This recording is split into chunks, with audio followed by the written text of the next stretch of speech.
Lesson 60, 10-2 operations with radical expressions. Today you'll do various operations. You'll be doing addition, subtraction, and multiplication. Big thing is when you add and subtract radical expressions, the radicands, remember that's what's inside your square root, must be the same in order to add and subtract. Kind of like when you went back to monomials. You had 2x plus 2x squared. Again, your variables are not the same with x and x squared, so you're not able to add them together. So in order to add and subtract these radical expressions, your algebraic terms or inside your radicals must be the same. Once they're the same, you can go ahead and add and subtract your coefficients. So if you look here, our coefficient is 5, coefficient of -6, and a coefficient of 7. They all have a radicand of 2, so we're able to go ahead and do these operations. What I do is I just group my coefficients together here, and I group them together, and I go ahead and work through my operations, and I'd wind up with 6 square root 2. Down in example 2, same thing. As you note here, that not all the radicands are the same. You have a square root 3, square root 5, and square root 5, square root 3. So what you do is you'd group your radicands together that are the same. So you'd have 15 square root 3, and then you have a negative. Now you can put a 1 here, 1 square root 3. So I would group those together, and it would look something similar to this. 15 minus 1 square root 3. These next two I'm able to group together. So this would be a negative 14. I just put a plus here, and then I held my negative sign with the 14. So negative 14 plus 6 square root 5. Go through and do add and subtract your coefficients. You wind up with 14 square root 3 minus 8 square root 5. And this would be simplified because you're not able to simplify or factor your radicands anymore. So this would be your answer. Example 3. Sometimes you're not able to jump right into everything right away, and you'll actually have to do some simplifying first. So you actually have to simplify each of the radical terms first prior to doing any operations. So if you look at this, you're able to factor this radicand 18, and you're also able to factor 8. When you factor it, you do your prime factorization. After doing your prime factorization, you're able to group some of them together and move out a pair. So here's my 2 3s that I can group together, and a pair of 2s I'm able to group together. When you group them, I'm just going to drop everything down here. My negative square root 2 would drop down. I had a 2 as a coefficient outside here. I move a 3 out. Negative 2 times 3 is a negative 6, and inside my square root is 2. Move a 2 out. 3 times 2 is 6, and inside my square root is still a 2. Now if you look at this, all of your radicands are the same. They all are square root 2. So you're able to add and subtract their coefficients. Again, I just group my coefficients, negative 1, negative 6, and 6, and they would all have a square root 2, and I'd wind up with negative square root 2. That negative square root 2 is the same as negative 1 square root 2.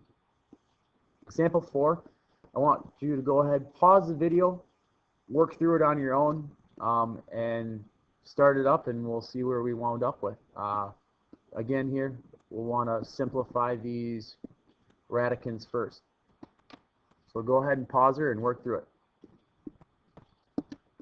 All right, now that you're back, your first line of work probably is looking something similar to this, and we'd be able to move a pair of 3s out on this, a pair of 2s here. After you move it out, you'd have negative 6 square root 6, negative 6 square root 3, and this radical term would stay the same, negative 2 square root 3. Looking at this, these 3 terms here, two of them have the like radical term there, so we are able to go ahead and group that. I drop down negative 6 square root 6. group my other two, negative 6 minus 2, and we wind up with negative 6 square root 6 minus 8 square root 3. Once we jump over to example 5 is going to deal with a little bit of multiplication here. Here's a couple of rules for us to multiply that we'll kind of look over. In order to multiply radical expressions, basically you'll be along the lines of you'll run into distributive property and the FOIL method. The radicands do not need to be alike, so you're able to multiply right away, kind of like when you multiplied monomials. You could actually take 2x and 2x squared, multiply them together to get 4x cubed. So you're able to go ahead and multiply. They do not have to have that like radicand. However, when you do multiply, you'll want to multiply your coefficients together, and you'll want to multiply your radicals together. So your coefficients would be 2 and 7 in this problem.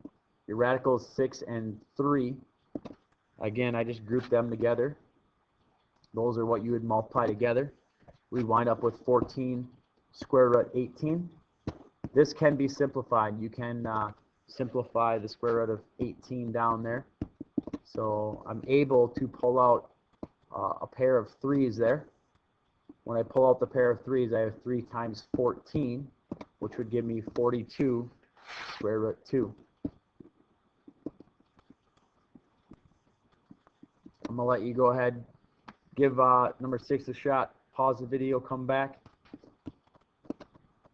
Multiply, these are all radicals we're multiplying, so I would say 15 times 3. Basically, what I'm doing is my distributive property into each one of these. Square root 15 times square root 3 is square root 45. Square root 15 times square root of 1, or square root 10 is square root 150. Broke them down, determine what you can move out. And in this problem, I am able to move out a 3. So I can move out a pair of 3's here. And over here, I can move out a pair of 5's. So I'd move out a 5. So I'd have 3 square root 5 plus 5. And then inside my square root would be 6. And those I cannot add together because they do not have a like radicand. Example 7, same situation here. Distribute your square root 10. When you distribute your square root 10, you get 2 terms here. You'd have 4 square root 10 and the square root of 60. 4 square root 10 cannot be reduced anymore because you would have 2 times 5, not able to move anything out. But the square root of 60 would look something like that after factored down, and I would move out a pair of 2's here. After moving out a pair of 2's, or a 2, I'd wind up with 4 square root 10 plus 2 square root 15. Example 8, if you look at it, we have 2 basically binomials here that you would multiply together. So we're actually going to need to use the FOIL technique. When I FOIL, it would look something similar like this. I would FOIL my first term, 3 square root 2, into both terms in the second grouping. 3 square root 2 times the square root of 2 is 3 square root 4. 3 square root 2 times the square root of 3 is 3 square root 6. I'm going to go ahead and distribute here in my negative 4 square root 3 into each term. Negative 4 square root 3 times the square root of 2 is negative 4 square root 6. Negative 4 square root 3 times the square root of 3 is negative 4 square root 9. In this next set, what I did is basically I factored out the square root of 4 is 2. So 3 times 2 would give me 6. I combined my like radicals here. So a positive 3 minus 4 would give me a negative 1 square root 6. And I would have a negative 4 times the square root of 9. The square root of 9 is 3, so negative 4 times 3 would give me negative 12. From here, I'm still able to combine like terms. those like terms being the 6 and the negative 12, I'd wind up with negative 6 minus the square root of 6. Two examples left. I'm going to let you go ahead and distribute this one here. So give this one a shot and then check back in.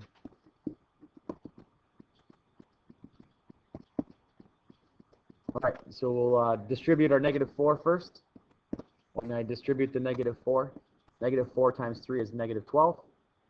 Negative 4 times the square root of 5 is negative 4 square root of 5. Next, I would distribute the square root of 5.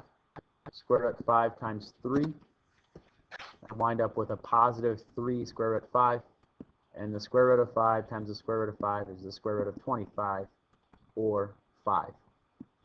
Once I have all those terms there, all these little lines mean is where I have my like terms. So negative 12 and 5 would give me negative 7. And I'd have negative 7. Negative 4 square root of 5 plus 3 square root of 5 would leave me with negative square root of 5.